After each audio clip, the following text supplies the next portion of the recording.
Salut, c'est Annie, j'espère que vous allez bien. Aujourd'hui, on va faire un petit test et un unboxing d'un osmoseur de chez Dennerlé, le Pro 190. Petit tour d'horizon, l'emballage nous indique que l'osmoseur est livré complet et prêt à fonctionner. Normalement, en moins de 5 minutes, vous pouvez le mettre en service. On nous rappelle également ce à quoi sert un osmoseur, c'est-à-dire rendre l'eau du robinet ultra pure et ultra douce. Et enfin, on nous indique les performances de l'appareil, on testera ça tout à l'heure. Le tout est garanti 3 ans, mais cela ne veut pas dire grand-chose sur un osmoseur, car la majorité des pièces sont des pièces d'usure.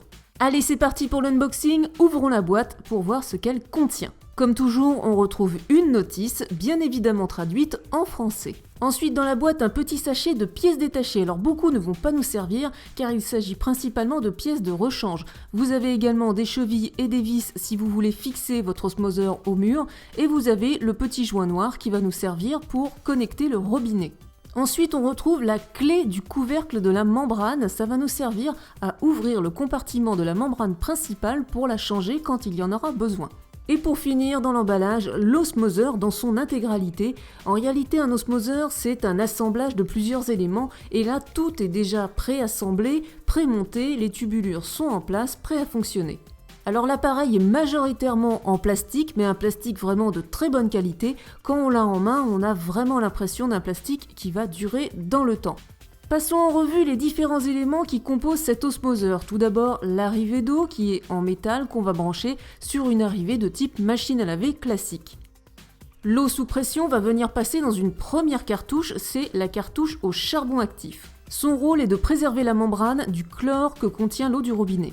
L'eau va ensuite se diriger vers une seconde cartouche qui contient un filtre fin avec une porosité de 5 microns seulement qui retient déjà pas mal de particules.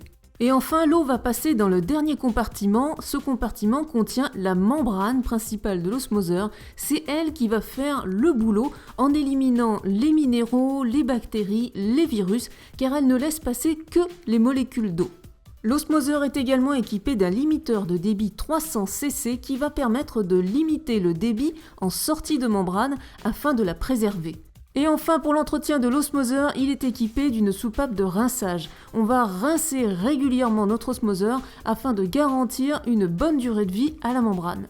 On va retourner l'ensemble afin d'enlever les clips de fixation puisque je vais fixer cet osmoseur au mur pour une utilisation plus facile. Mais rien ne vous oblige à fixer un osmoseur au mur, vous pouvez tout à fait l'utiliser à l'horizontale, simplement posé. La préparation de l'osmoseur est vraiment très rapide, il suffit de prendre le petit joint noir et de le placer sur le raccord qui va aller au robinet et c'est tout. Pour installer les clips de fixation, soit vous fixez dans du bois comme moi, donc je n'ai eu besoin que de 2 vis, soit vous allez fixer dans du béton et là vous allez utiliser les chevilles plus les vis, mais vraiment c'est très simple, il suffit d'avoir un écartement de 20 cm entre les deux clips et le tour est joué. Je n'ai plus qu'à approcher mon osmoseur des clips de fixation, d'appuyer un tout petit peu pour que ça rentre et voilà, terminé, l'osmoseur est installé, il ne bougera plus. Je peux maintenant visser le raccord à mon robinet d'eau froide. C'est un osmoseur neuf, il va donc falloir le rincer pendant 2 heures avant de pouvoir récupérer de l'eau osmosée. Cela va permettre de rincer le charbon actif et de rincer les produits de conservation qui sont contenus dans la membrane. On va donc le faire fonctionner normalement pendant 2 heures, mais on ne va pas récupérer l'eau osmosée ni l'eau résiduelle qui iront directement à l'égout. À l'issue de ces 2 heures, on va venir rincer l'installation en ouvrant la soupape de rinçage pendant 15 minutes. Ça y est, on peut enfin commencer à tester notre osmoseur en situation. On va commencer par tester le ratio eau osmosée eau résiduelle pour avoir une idée du rendement de l'osmoseur. Il est important de noter que le rendement journalier d'un osmoseur ainsi que le rapport eau osmosée eau résiduelle va dépendre de 2 facteurs, la température de l'eau et la pression que vous avez à votre robinet. Pour ce test, la pression était de 4 à 5 bars à mon robinet et la température de l'eau se situait entre 18 et 19 degrés. J'ai laissé se remplir 2 bouteilles d'1,5 litre pour voir quelle quantité d'eau osmosée j'allais obtenir pour quelle quantité d'eau résiduelle et en combien de temps. Il a fallu 4 minutes pour obtenir un demi-litre d'eau osmosée. Si vous faites le calcul, vous verrez que nous tombons bien dans les caractéristiques et les performances annoncées par Dennerlé, soit 190 litres d'eau osmosée par jour.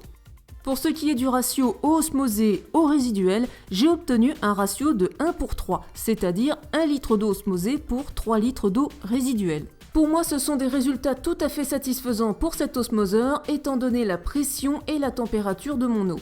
On va maintenant s'intéresser au test physico-chimique de l'eau pour voir ce que donne notre eau osmosée. Le premier test que j'ai effectué, c'est un test de pH. Alors, à gauche, vous avez l'eau osmosée que donne mon osmoseur, elle est à 7, et à droite, vous avez l'eau de mon robinet qui est à 8,4. Donc à ce niveau-là, aucun souci, c'est bien la preuve que l'osmoseur a fonctionné correctement. Deuxième test qu'il va être intéressant de faire, c'est le test du KH pour savoir si notre pH peut être baissé facilement ou non. On teste l'eau osmosée, une goutte, ça signifie que le KH est entre 0 et 1, tout est normal. En comparaison, je teste l'eau de mon robinet et là je vais mettre jusqu'à 6 gouttes pour avoir un KH donc de 6. C'est la preuve encore une fois que l'osmoseur a correctement fait son travail en retenant les bicarbonates et les carbonates de l'eau du robinet.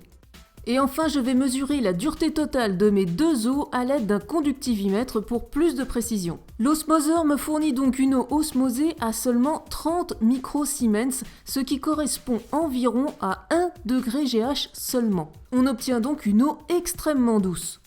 Et à côté, on va comparer avec l'eau du robinet, on va laisser le conductivimètre tranquillement s'étalonner jusqu'à monter à 360 microsiemens, ce qui correspond à peu près à 12 degrés GH.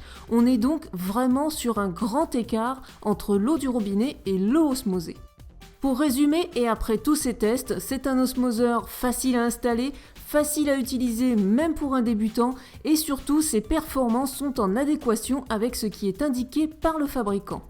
Il est actuellement en vente aux alentours de 99 € sur Amazon, je vous mets le lien dans la description. En ce qui concerne la durée de vie de votre osmoseur, ça va dépendre de votre utilisation et de la dureté de votre eau. Après, chaque élément de l'osmoseur n'a pas la même durée de vie. Par exemple, le filtre à charbon devrait normalement être changé tous les 6 mois à 1 an, le filtre fin tous les ans et la membrane, quant à elle, peut avoir une durée de vie de 3 à 8 ans, suivant comment vous l'entretenez et suivant comment vous l'utilisez. Voilà, j'espère que vous avez aimé la vidéo, n'hésitez pas à mettre un petit pouce bleu si c'est le cas, et si ce n'est pas encore fait, abonnez-vous à la chaîne pour ne pas rater mes prochaines vidéos, tous ces liens sont cliquables, même sur mobile. J'en profite encore une fois pour remercier toutes les personnes qui me soutiennent sur Tipeee, vous êtes géniaux. Je vous dis à très bientôt pour une nouvelle vidéo, bye bye.